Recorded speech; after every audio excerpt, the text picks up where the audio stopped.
बघूयात एक ब्रेकिंग बातमी। काही दिवसांपूर्वी अजित पवारांनी 1999चा दाखला देत सोनिया गांधींना विदेशी म्हणून विरोध करत काँग्रेस सोडली आणि नंतर त्यांच्याच सोबत सत्ता स्थापन केली अशी टीका केली होती।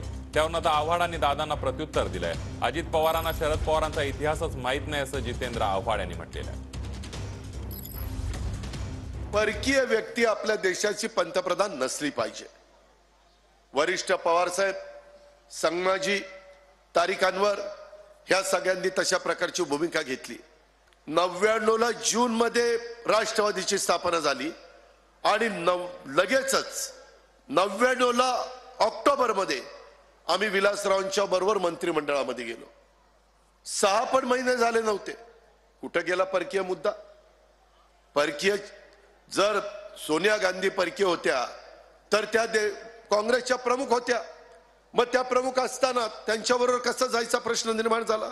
मला दुर्दैव हे वाटतं की अजित पवारांना शरद पवारांचा इतिहासच माहीत नाही। काँग्रेसमध्ये वैचारिक मंथनाला फार महत्त्व दिलं जातं, फार महत्त्व, पण त्यांना हे माहीत नाही की शरद पवार, पी.ए. संगमा आणि तारिक अनवर यांना पक्षातनं बाहेर काढलं गेलं। बाहेर काढल्यानंतर माणसाला पर्याय नसतो, त्यांनी स्वतःचा पक्ष उभा केला।